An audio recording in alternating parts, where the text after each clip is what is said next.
Hello, आदाब, नमस्कार। विश्व दर्पण के आज के एपिसोड में आपका स्वागत है। आज हम बात करेंगे रूस और अमेरिका के दरमियान बढ़ती हुई कशीदगी और ताल्लुकात के ख़राब होने की।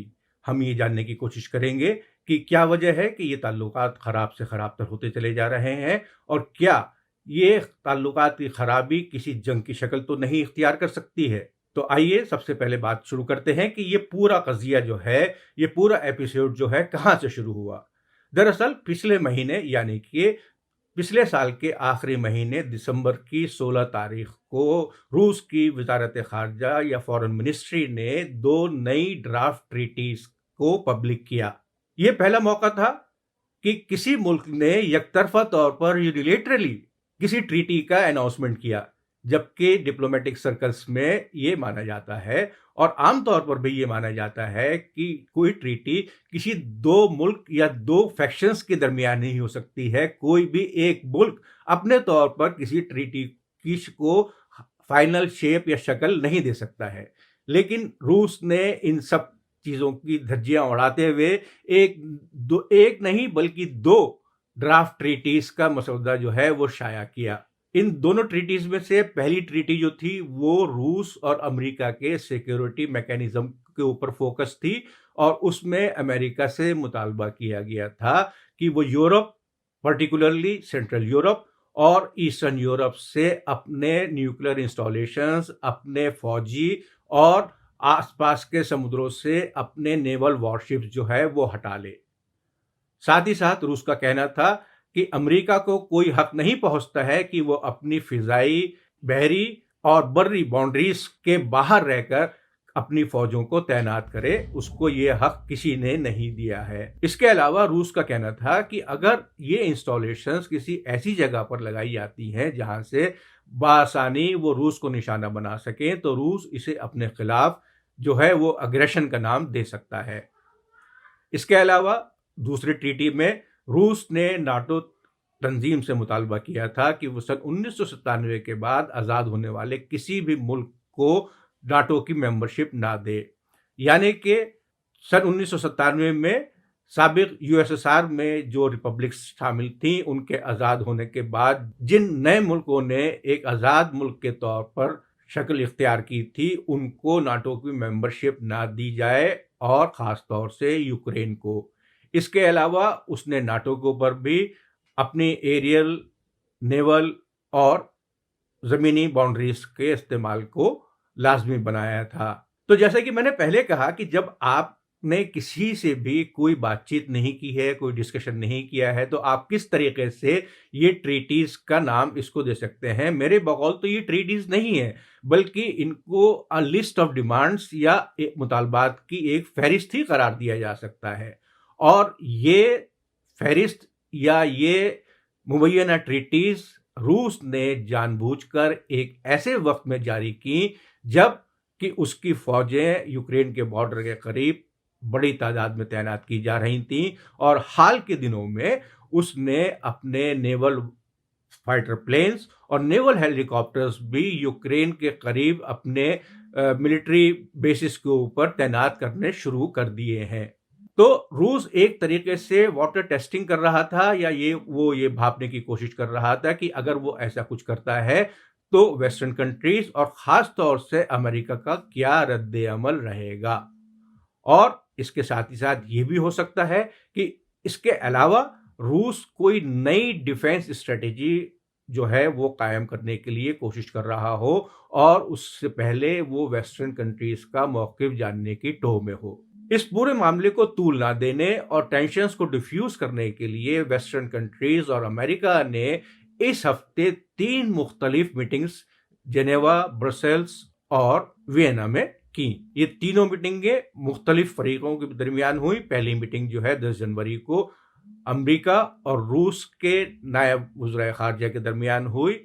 इस मीटिंग में भी रूस ने अपना स्टैंड वही रखा जो कि वो इन ट्रीटीज में कह चुका था।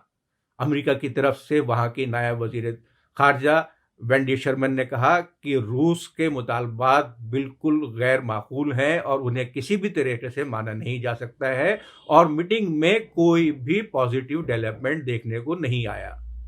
दूसरी मीटिंग 11 तारीख को ब्रसल्स में नाटो के हेडक्वार्टर में नाटो के आला हुक्काम और रूसी वजीर दिफा के दरमियान हुई।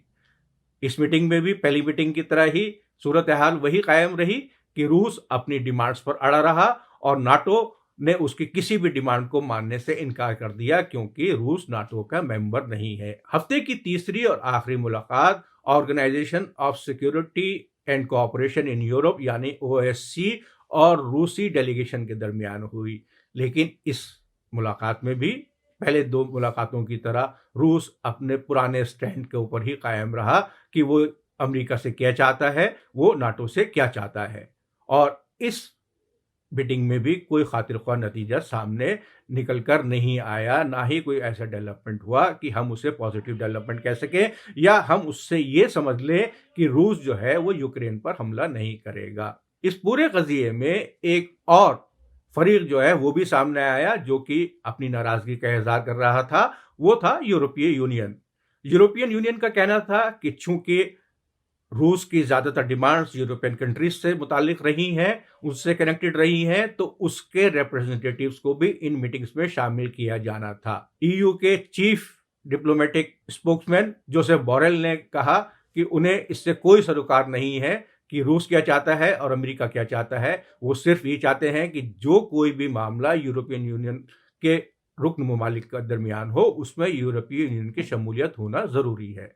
बहरहाल मजमूई तौर पर जो कोशिशें वेस्टर्न कंट्रीज अमेरिका ने की, उनसे कोई भी डिटेल्ड या आप कहें कि सीरियस सॉल्यूशन सामने नहीं आया।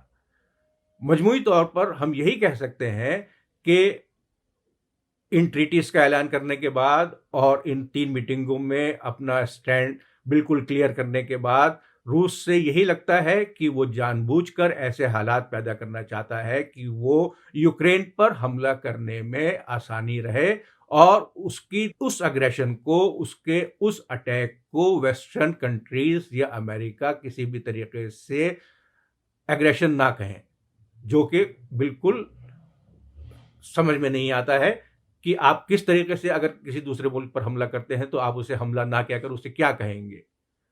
इसके पीछे राज यही लगता है कि शायद रूस एक मर्तबा फिर से पूरे यूरोप और सेंट्रल यूरोप को उसी ज़माने में ले जाना चाहता है जबकि ईस्टर्न यूरोप के ऊपर ख़ासतौर से उसका असर रसूख, उसका इन्फ्लुएंस बहुत ज़्यादा था और वो उसी निज़ाम को दोबारा से लागू कराना चाहता है ताकि ईस्टर्न यूरोपियन कंट्रीज़ के ऊपर उसकी इजारेदारी उसी तरीके से कायम रहे जिस तरीके से हिस्ट्री में थी।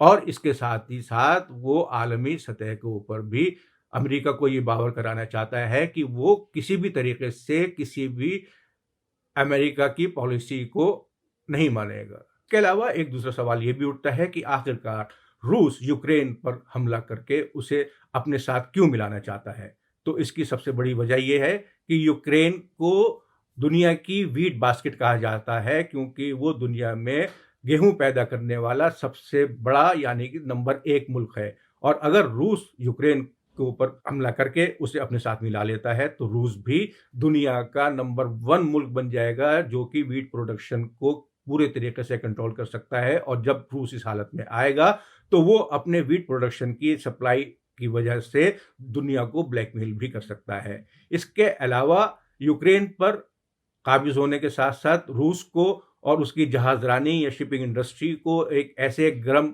पानी के रास्ता मिल जाएगा जो कि साल के 12 महीने खुला रहता है और उसके ज़रिए वो मेडिटेरेनियन जाकर बाकी दुनिया के दूसरे ओशन से भी अपना जहाजरानी का काम जारी रख सकता है। अभी देखना बाकी है कि रूस का असल मकसद क्या था और इस चीज़ में और क्या डेवलपमेंट होते हैं। हम इस मौजू पर अपनी निगाह बनाए रखेंगे और आपको इसके बारे में ताज़ा इत्तलात अपने आने वाले एपिसोड्स में मुहैया कराते रहेंगे। आज के एपिसोड के बारे में हमें अपनी राय से ज़रूर नवाजें कमेंट बॉक्स के जरिए। अगले एपिसोड में आपसे फिर मुलाकात होगी। खुदा हाफिज, जय हिंद।